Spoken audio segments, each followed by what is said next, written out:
out those ramps to prevent any more traffic from entering the freeway. And then he's got to reduce the speeds a bit. I give that 35-mile-an-hour speed threshold in terms of conducting a pit maneuver. That's not to say they can't try one when he is going 50 or 55 miles an hour, given the conditions, given a wide-open freeway. This is a Fox 10 News Alert. Distinguished Chair of the Appropriations Committee, Nita Lowey, and our Chair of the Homeland Security Subcommittee of the Appropriations Committee, Congresswoman Lucia Roybal-Allard. Okay. I didn't know Mr. Clyburn had come from the chair yet. We, as you are aware, we are diligent and persistent in trying to open up government. As I said today on the floor, we will take ideas, good ideas from wherever they come, including the idea of the appropriations bills passed by the Republicans in the United States Senate.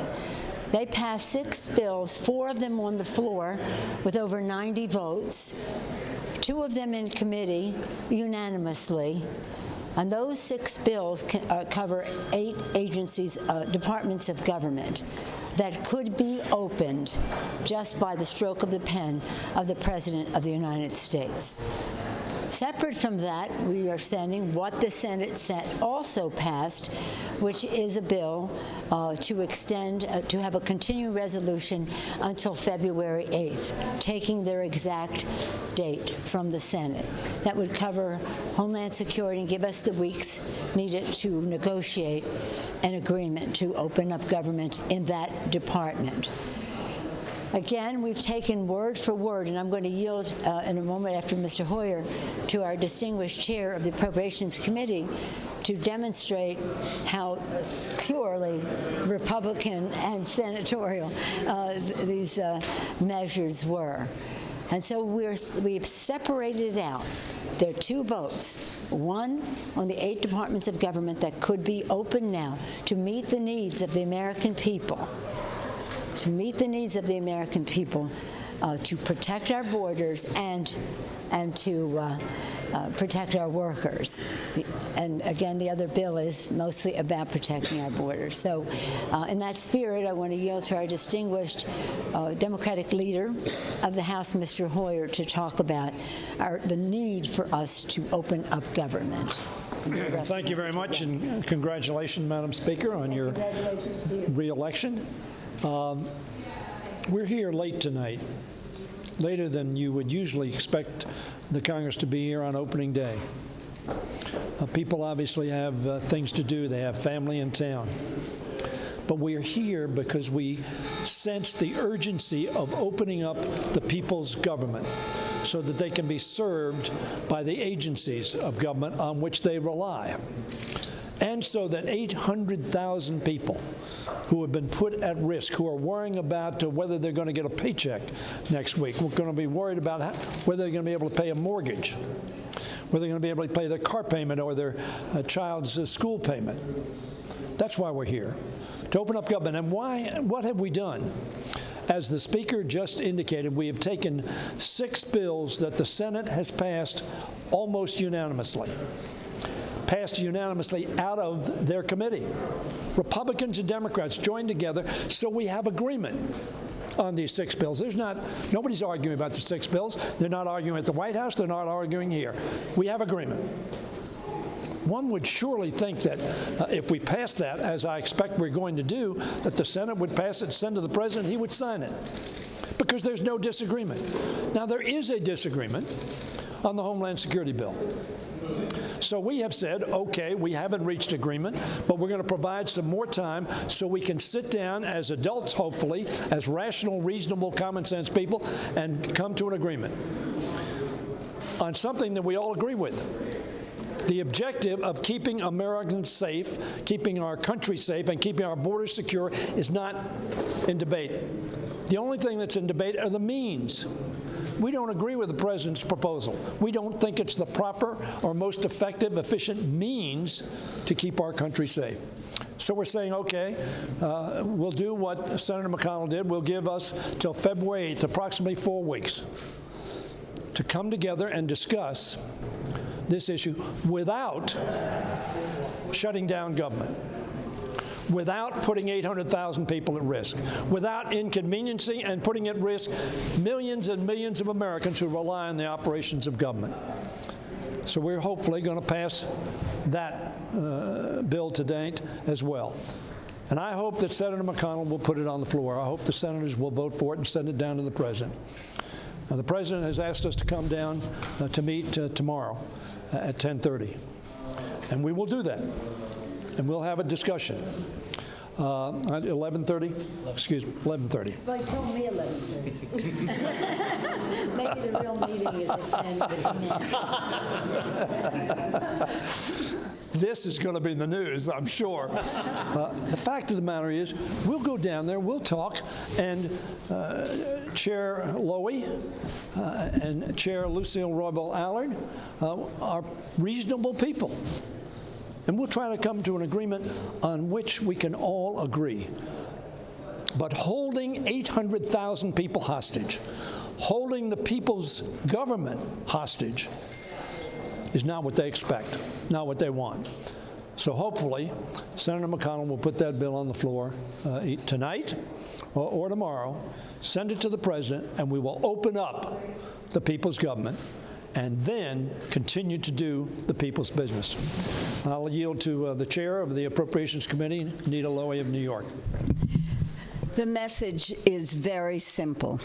This is the first time in history that a government has been shut down while our new electeds have assumed responsibility. I want to say that again because this is the first time in history that there has been a shutdown of government as we welcome new leaders and we want to work together to govern responsibly.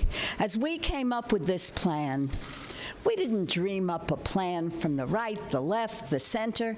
We just sat together and said, there are 6 bills that were passed by the Senate, some by the full Senate, some by the committees, but it was unanimous.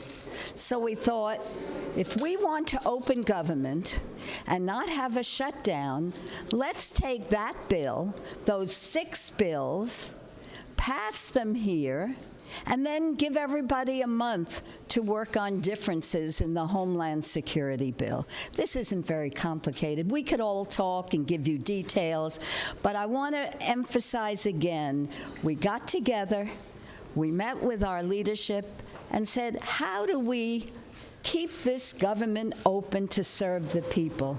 800,000 federal workers, people on the border, many industries now that depend on federal employees. This is irrational. So today is an exciting day.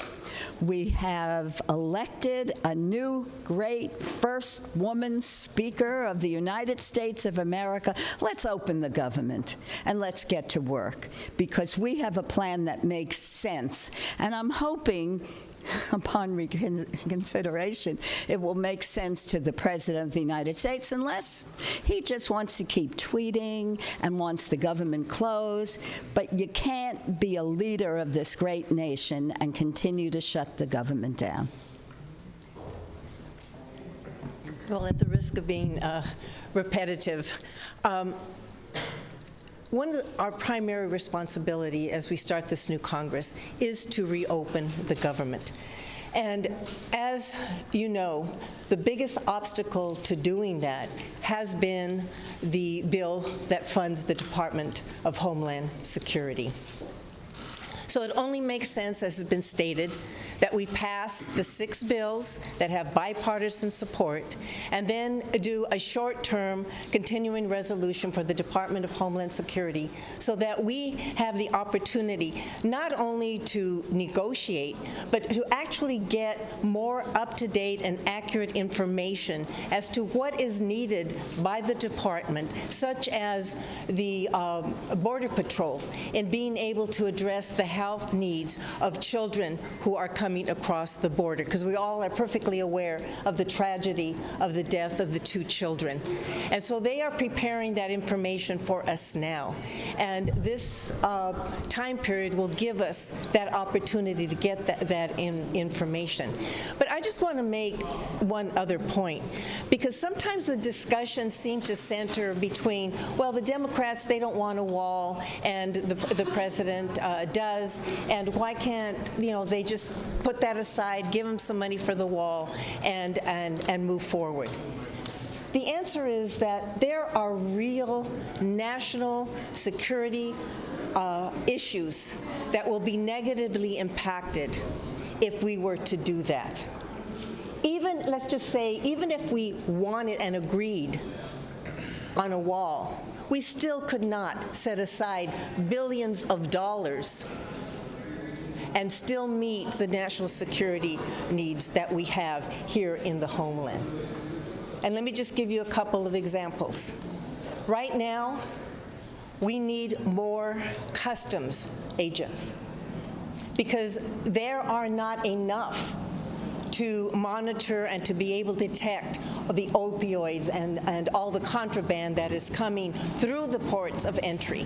Contrary to what the president will have you say, they are coming through the ports of entry, not between the ports of entry where the proposed wall would be built.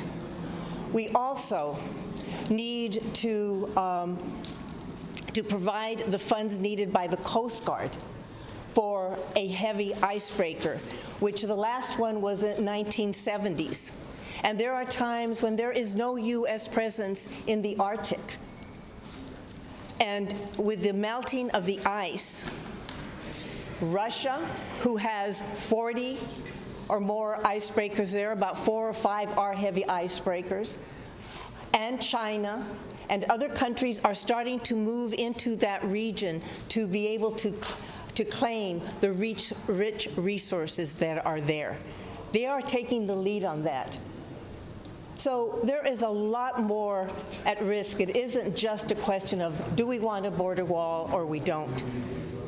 By providing the kinds of money that the president is asking for is going to jeopardize our national security because we will not be able to meet the funding needs necessary to protect our homeland. And I could give you a whole list of the responsibilities that the Department of Homeland Security has. It isn't just the border.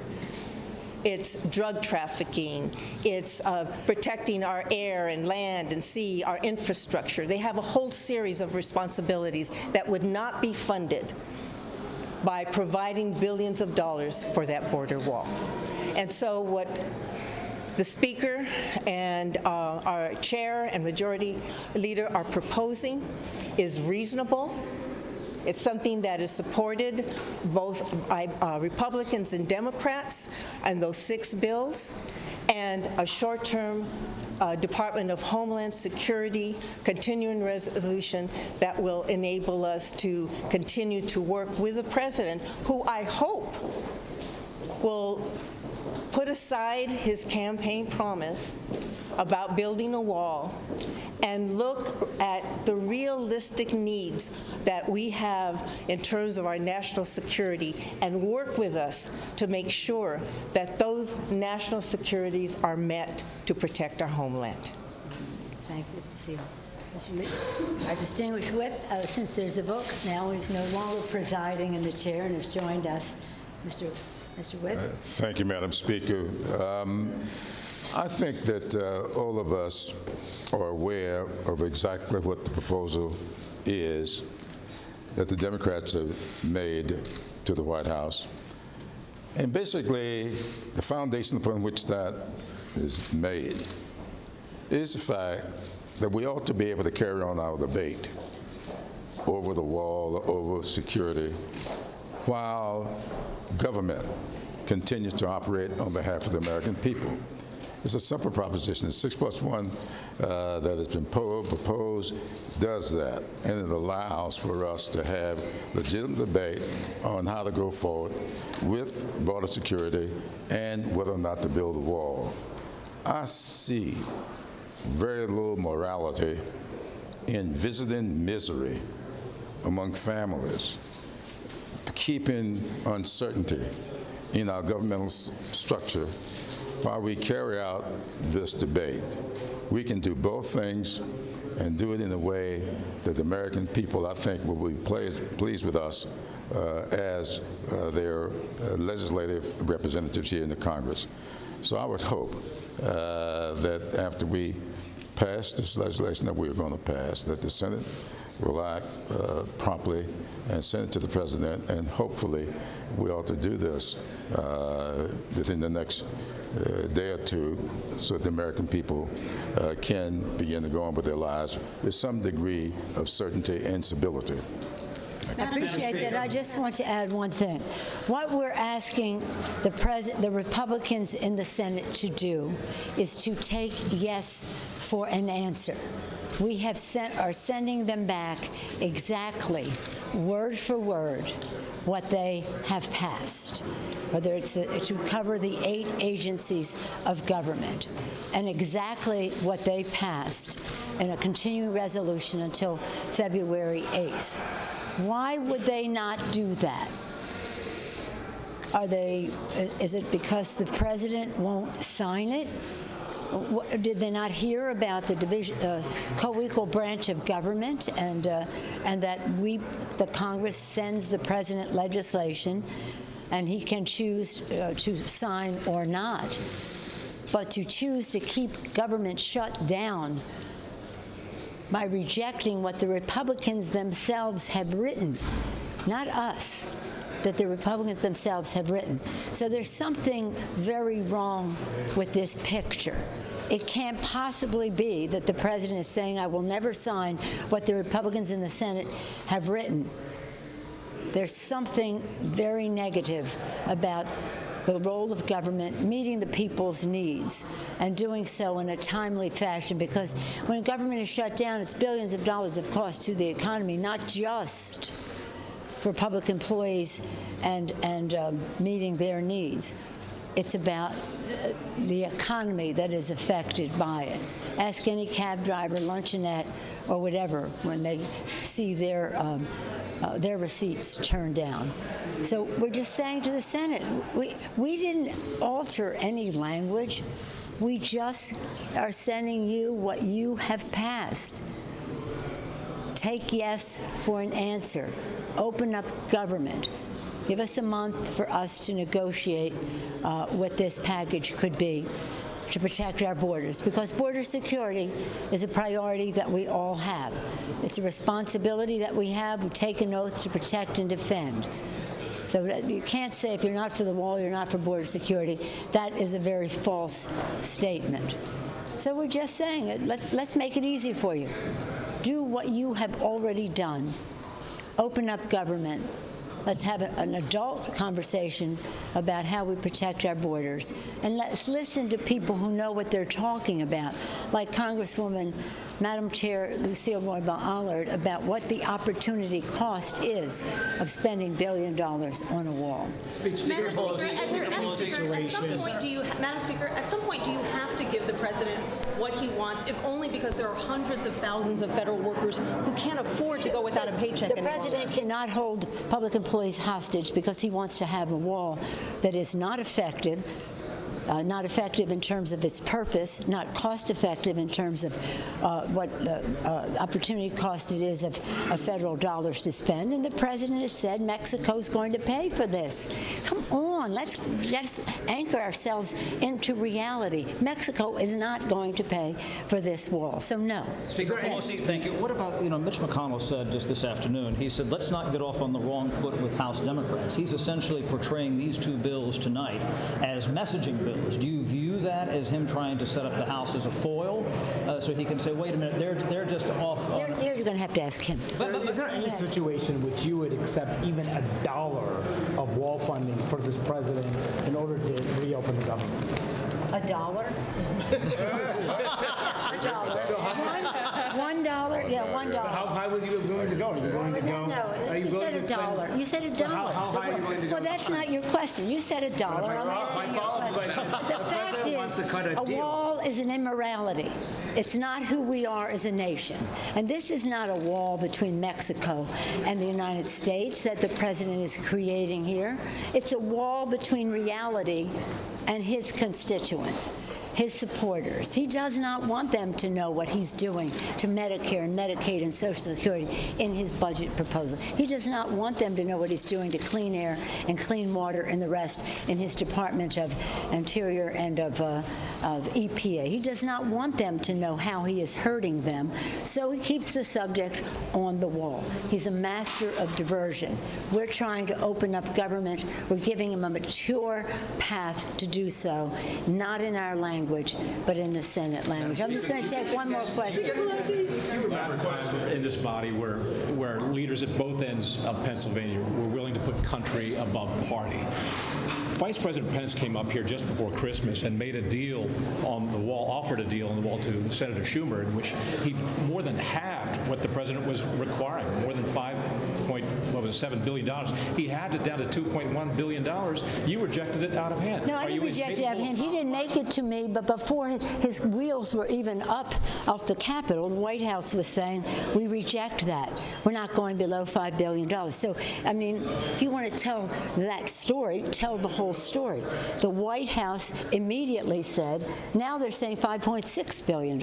So they weren't even on the level with the vice president's offer that he made.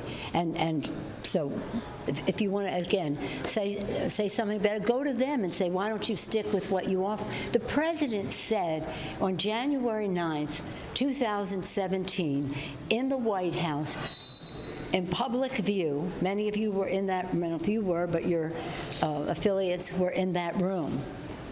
And he said to the senators, this is what I want, bring it to me in bipartisan way and I'll sign it.